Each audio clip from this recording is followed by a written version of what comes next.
الرحیم۔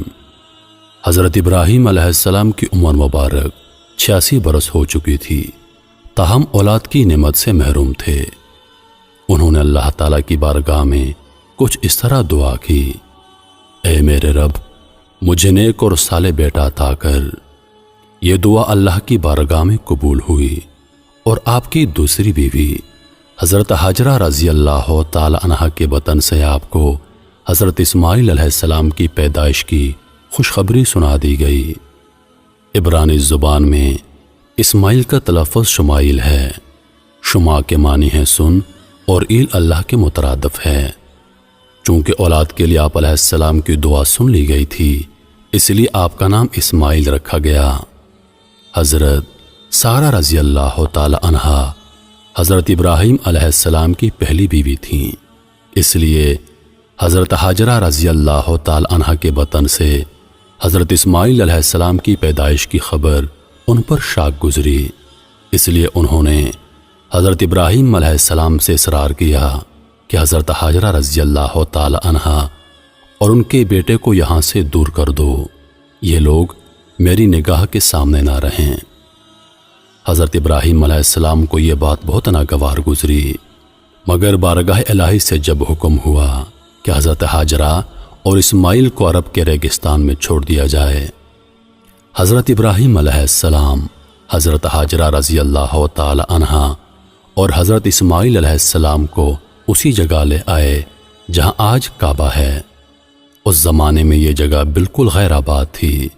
ایک تھیلی کھجور اور ایک مشکیزہ پانی کے ہمراہ آپ نے انہیں وہاں چھوڑ کر جب جانے لگے تو بی بی ہاجرہ رضی اللہ تعالی عنہا نے انہیں روک کر پوچھا: ہمیں اس بیابان میں چھوڑ کر آپ کہاں چل دیے؟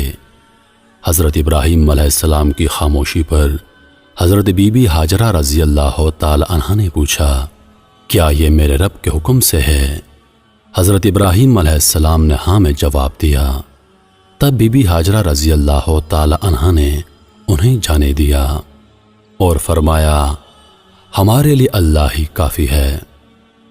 حضرت ابراہیم علیہ السلام جب چلتے چلتے ایسی جگہ پہنچے کہ دونوں ماں بیٹا نگاہوں سے اوجھل ہو گئے تو آپ نے اپنے دونوں ہاتھ بلند کیے اور اللہ کے حضور عرض کیا: اے میرے رب، میں نے بسائی ہے ایک اولاد ایسے میدان میں جہاں کھیتی نہیں، تیرے ادب گھر والے کے پاس۔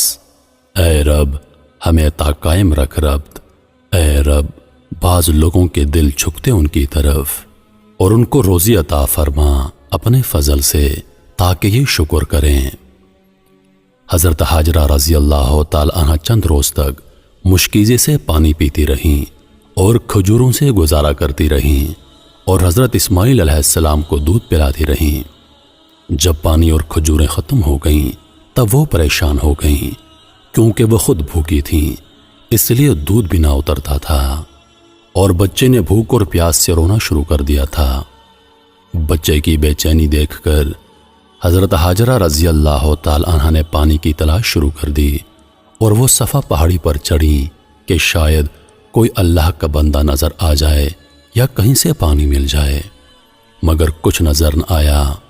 پھر وہ واپس وادی میں آ گئیں اور پھر وہ دوسری پہاڑی مروہ پر چڑھیں کہ کہیں پانی نظر آ جائے۔ اس طرح آپ نے 7 چکر لگائے۔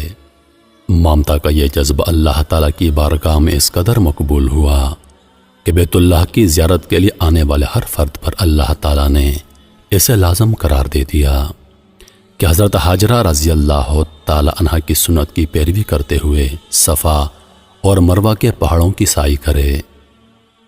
اس جستجو پر مشتمل عمل کی مقبولیت کا ایک اشارہ یہ بھی تھا کہ 7ویں چکر میں حضرت ہاجرہ رضی اللہ تعالی عنہا جب بچے کے پاس واپس آئیں تو دیکھا کہ جس جگہ حضرت اسماعیل علیہ السلام روتے ہوئے ایڑیاں رگڑ رہے تھے وہاں سے پانی کا چشمہ جاری ہو گیا ہے، اور یہ چشمہ آج بھی موجود ہے اور ہم لوگ اسے آب زمزم کے نام سے جانتے ہیں۔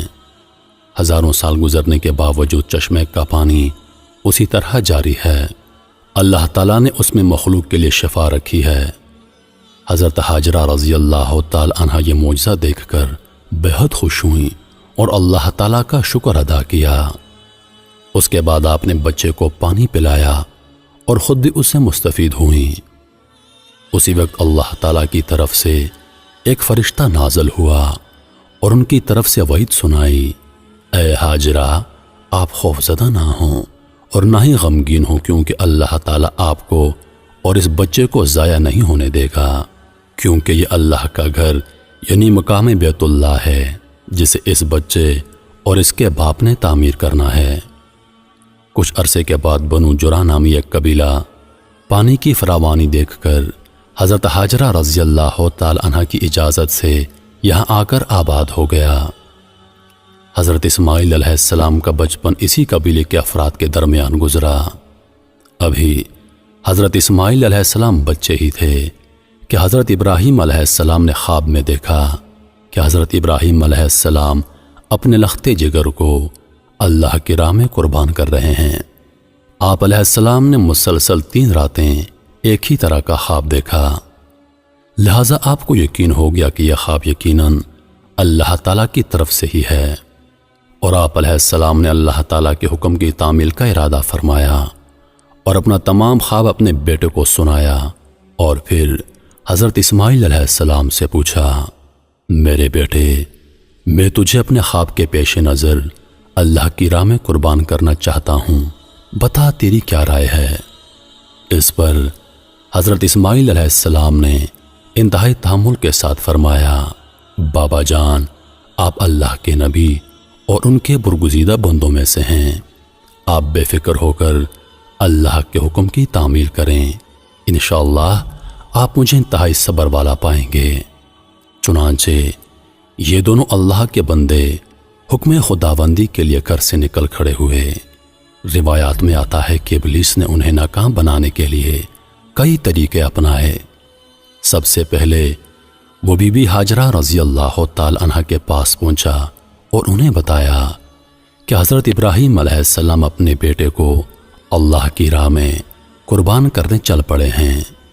اس پر بی بی ہاجرہ رضی اللہ تعالی عنہ نے فرمایا، اسماعیل ہماری اکلوتی اولاد ہے، ابراہیم ایسا نہیں کر سکتے۔ پھر ابلیس نے کہا، وہ اللہ کے حکم کے مطابق کر رہے ہیں۔ اس پر بی بی ہاجرہ نے فرمایا، اگر یہ میرے خالق کی رضا ہے تو میں اس پر راضی ہوں۔ جب یہاں ابلیس کے سارے وار ناکام ہو گئے تو اس نے حضرت ابراہیم علیہ السلام کو اکسانے کا ارادہ کیا اور ان کے دل میں باپ کی شفقت کو ابھارنے لگا اور کہا، اے ابراہیم، اسماعیل آپ کی اکلوتی اولاد ہے، آپ عمر رسیدہ ہیں اور انہی سے آپ کی نسل ہے، یہ آپ کیا کرنے جا رہے ہیں؟ اس پر حضرت ابراہیم علیہ السلام نے جواب دیا، مجھے میرا بیٹا اللہ نے دیا ہے اور یہ میرے پاس اللہ کی امانت ہے، میں اللہ کے حکم پر راضی ہوں، وہ جیسے چاہے حکم دے، ہم اس کے تابع اور فرما بردار ہیں۔ آپ علیہ السلام کے جواب سے ابلیس کو سخت مایوسی ہوئی، لیکن اس نے آپ کو بہکانے کی اپنی ناکام کوشش جاری رکھی، حتیٰ کہ اس نے حضرت اسماعیل علیہ السلام کو بھی بہکایا، لیکن وہ بھی اپنے مقصد پر ڈٹے رہے۔ حضرت اسماعیل علیہ السلام نے فرمایا، میں اپنی رب کی رضا میں راضی ہوں، میرے رب نے میرے بابا کو براہ راست میری قربانی کا حکم خواب میں دیا ہے، اور انبیاء کرام کے خواب سچے ہوتے ہیں۔ کہا جاتا ہے کہ ابلیس نے انہیں 3 مرتبہ قربان گاہ جانے کی راہ میں حائل ہونے کی کوشش کی، اور تینوں مرتبہ حضرت اسماعیل علیہ السلام اور حضرت ابراہیم علیہ السلام نے ان پر کنکر برسائے اور اسے کامیاب نہ ہونے دیا۔ یہی وہ سنت ہے جسے ہر سال حجاج کرام دہراتے ہیں، اور یہ سنت رمی کہلاتی ہے۔ بالآخر دونوں باپ بیٹا وادی منا میں پہنچے، جہاں اسماعیل علیہ السلام کو ذبح کرنا تھا۔ تب کائنات نے وہ منظر دیکھا جو اس سے پہلے کبھی نہیں دیکھا تھا اور نہ شاید قیامت تک دیکھ پائے گا۔ زمین و آسمان ساکت ہیں، کائنات حیران ہے، فرشتے عرش سے زمین پر عجیب منظر دیکھ رہے ہیں۔ تبھی اسماعیل علیہ السلام کہتے ہیں، ابا جان، آپ میرے دونوں ہاتھ اور دونوں پاؤں باندھ دیجئے تاکہ چھری چلاتے وقت آپ کو کوئی دقت نہ ہو، اور ابا جان، آپ مجھے زمین پر منہ کے بل لٹائیے گا تاکہ میرا چہرہ زمین کی طرف ہو۔ اگر میرا چہرہ آپ کی طرف ہوا تو کہیں آپ کو مجھ پر ترس نہ آ جائے اور آپ مجھے ذبح نہ کر پائیں۔ ابا جان، اپنی آنکھوں پر پٹی باندھ لیجئے گا اور ذبح کرنے کے بعد میرا کرتا میری ماں کو دے دیجئے گا تاکہ انہیں صبر آ جائے۔ باپ نے سب باتوں پر عمل کیا، بیٹے کا ماتھا چوما، پاؤں باندھے اور بیٹے کو زمین پر منہ کے بل لٹا دیا اور چھری چلا دی، لیکن چھری نے حضرت اسماعیل علیہ السلام کو نہ کاٹا کیونکہ اللہ کو کچھ اور ہی منظور تھا۔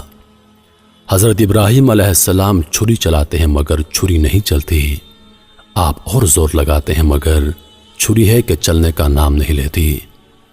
آپ علیہ السلام چھری سے فرماتے ہیں، اے چھری، تو کیوں نہیں چلتی؟ میرے ننھے اسماعیل کا گلا تو بہت نازک ہے، تو کیوں نہیں چلتی؟ عرش پر فرشتے خاموش، زمین پر ایک انسان کے اللہ سے محبت کا عجیب منظر دیکھ رہے ہیں۔ تب اللہ پاک عرش سے حضرت جبریل علیہ السلام سے فرماتے ہیں، اے جبریل جاؤ اور جنت سے مینڈا لے جاؤ، میرا خلیل پیچھے نہیں ہٹے گا، جاؤ اور اس کی قربانی کرو۔ تب حضرت جبریل علیہ السلام جنت سے مینڈا لے جاتے ہیں اور حضرت اسماعیل علیہ السلام کو چھری کے نیچے سے ہٹایا اور مینڈا رکھ دیا۔ اب چھری کو چلنے کی اجازت ملی اور چھری چل گئی۔ تب حضرت ابراہیم علیہ السلام کے ہاتھوں پر گرم خون لگا اور بے ساختہ آپ کی زبان سے نکلا، اللہ اکبر، یا اللہ تیرا شکر ہے۔ مگر جب آنکھوں سے پٹی اتاری تو حضرت اسماعیل علیہ السلام صحیح سلامت ایک طرف بیٹھے ہیں۔ حضرت ابراہیم علیہ السلام کی تابعداری اور حضرت اسماعیل علیہ السلام کی فرمانبرداری بارگاہ الہی میں قبول ہوئی اور اللہ نے حضرت اسماعیل علیہ السلام کو ذبح ہونے سے بچا لیا، اور ان کی جگہ جس جانور کی قربانی دی گئی اس سے متعلق روایات میں آتا ہے کہ وہ جنت سے لایا گیا ایک مینڈا تھا۔ یہی وہ قربانی ہے جس کو تا قیامت امت مسلمہ کے لیے عملی نمونہ بنا دیا گیا ہے۔ اس واقعے کا ذکر اللہ پاک نے قرآن مجید میں اس طرح بیان فرمایا ہے، اور ہم نے اس کو پکارا یوں، اے ابراہیم، تو نے سچ کر دکھایا خواب، ہم یوں دیتے ہیں بدلہ نیکی کرنے والوں کو، بے شک یہی سرہی جانچنا، اور اس کا بدلہ دیا ہم نے ایک جانور ذبح کو۔ تو یہ تھا وہ عظیم قربانی کا واقعہ جس کو تمام مسلمان عید الاضحیٰ کو مناتے ہیں۔